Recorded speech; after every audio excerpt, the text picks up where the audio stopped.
Antes de comentar lo que dice el señor Trump y el artículo a que hice referencia en el segmento anterior, permítanme decirle que para uno poder interpretar bien las cifras que les di hace un momento sobre Argentina, se necesita tener también una idea de cuántas personas han sido vacunadas, cómo va la cobertura. Y en el caso argentino, el informe que comenté da cuenta de que, según el grupo etario, un 64.1% de los adultos mayores de 80 años, un 58.4% de quienes tienen entre 70 y 79 años y un 21.5% entre 60 y 69 años en ese país recibieron una dosis de las vacunas contra el COVID-19. O sea, ahí se ha hecho realmente un trabajo, se ha hecho un esfuerzo con la ayuda de esas tres vacunas: Sputnik 5, Covishield y la China Sinopharm. Con respecto a los trabajadores de la salud, se verificó que la incidencia de casos de COVID-19 en ese sector con respecto a la población general se redujo desde que recibieron el esquema de vacunación, pasando de 4,2% a finales del año pasado, previo a la inmunización, a 2,2% la semana pasada. Yo creo que este es un dato importante para la República Dominicana porque nosotros aquí vacunamos también al personal de salud con la vacuna AstraZeneca, con la vacuna Covishield. Y los contagios en los mayores de 70 años cayeron en las últimas semanas, pasando de representar 7,2% a finales del año pasado al 4,6% recientemente. Son datos realmente positivos. Bueno, el expresidente Donald Trump dijo algo con respecto a la decisión que se adoptó en relación a la vacuna de Johnson & Johnson, que, bueno, creo que es importante porque no solo él opina de esta manera. Dice una información: el expresidente estadounidense Donald Trump criticó este martes la decisión de la administración Joe Biden de permitir la suspensión de forma cautelar de la vacunación con la inyectable de la farmacéutica Johnson & Johnson contra el COVID-19. Los Centros para el Control de la Prevención de Enfermedades de Estados Unidos y la Administración de Medicamentos y Alimentos, FDA, recomendaron una pausa en el uso de la citada vacuna por cautela después de haberse detectado 6 casos de un tipo de coágulo sanguíneo raro y grave entre más de 6,8 millones de dosis administradas. 6 casos en 6,8 millones de dosis administradas. Estamos hablando de un caso por millón de inoculados. Un caso de millón por inoculado. El gobierno de Biden hizo un flaco favor, eso dice Trump, a la gente de todo el mundo al permitir que los CDC y la FDA hicieran una pausa en el uso de la vacuna Johnson & Johnson, cuyos resultados han sido extraordinarios. La verdad es que quienes tomaron la decisión son los que tienen que asumir esa responsabilidad, porque no es al gobierno, no es a Biden que le compete eso. Esa es una decisión de esos que la adoptaron.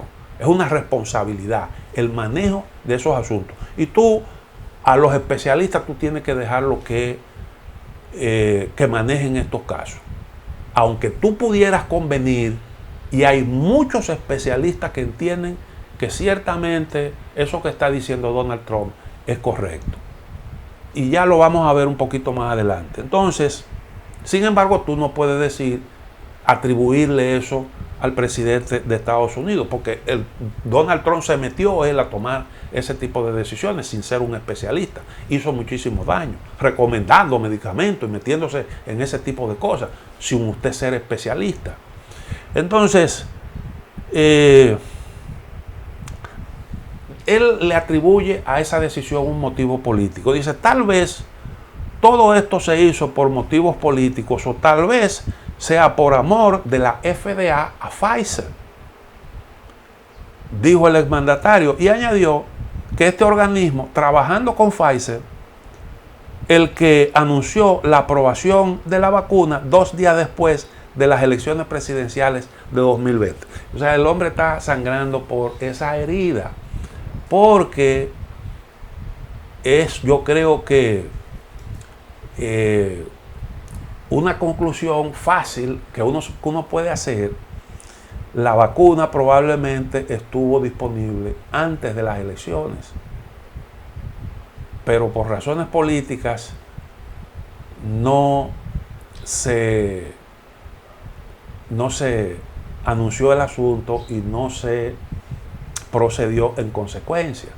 Y de eso es que él se queja realmente, porque eso políticamente pudo haberlo beneficiado, y él entiende que no se hizo eso simple y llanamente porque no se le quería ayudar. Entonces, el artículo de que les hablé, que lleva por título ¿por qué no debemos preocuparnos por la trombosis que puede provocar la inyección contra el COVID-19?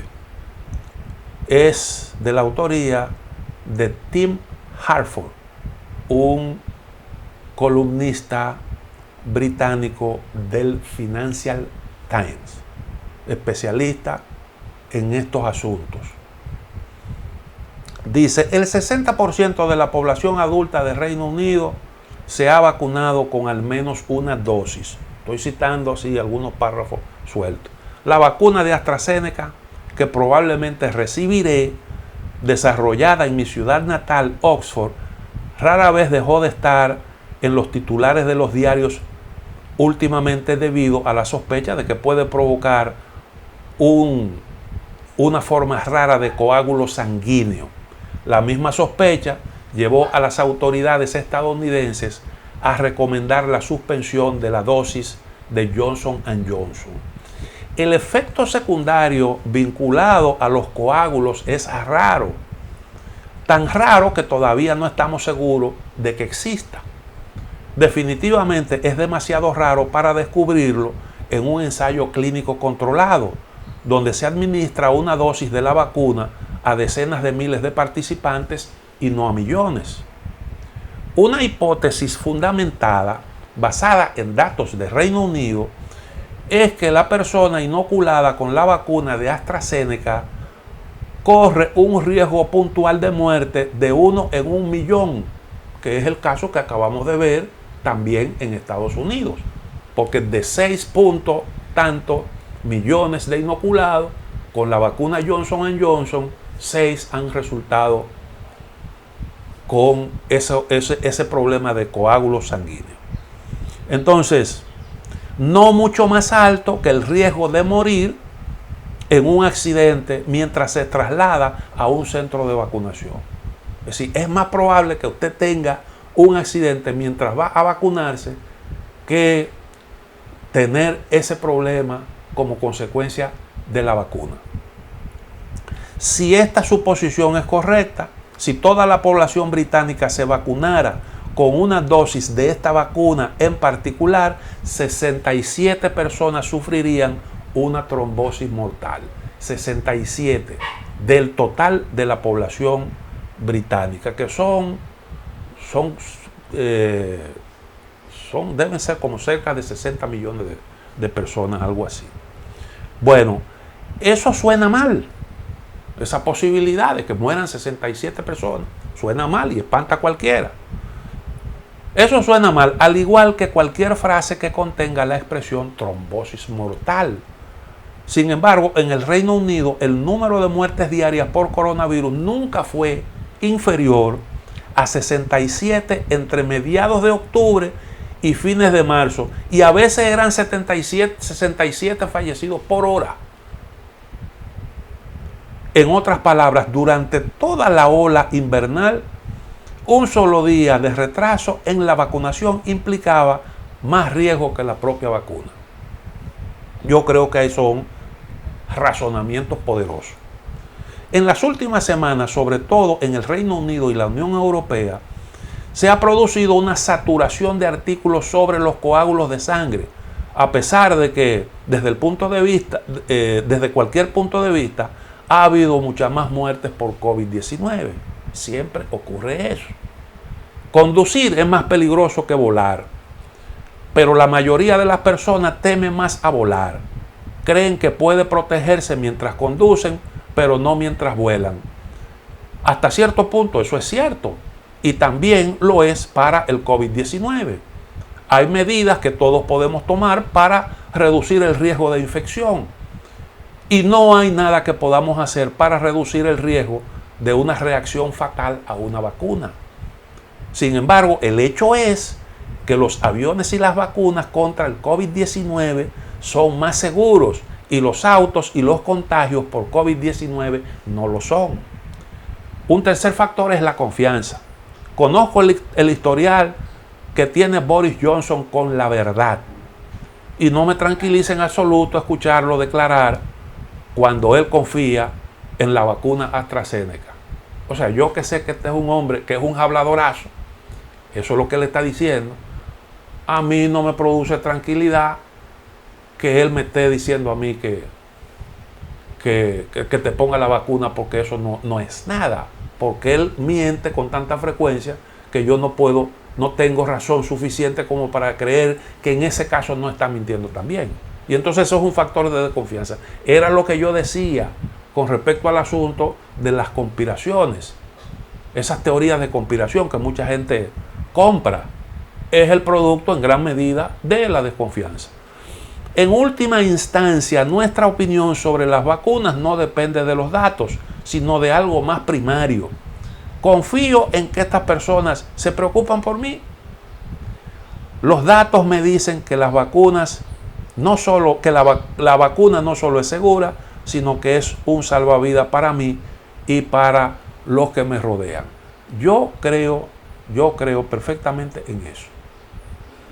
Nosotros aquí utilizamos la vacuna AstraZeneca, no hemos tenido ningún problema. Y si a mí me llaman hoy y me dicen, mira, ven para que te ponga esa vacuna, yo voy con muchísimo gusto.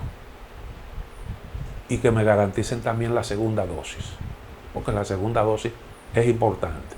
Bueno, yo puedo correr el riesgo de morirme, pero también lo estoy corriendo si me enfermo. Vamos a la otra pausa. Continuamos en breve.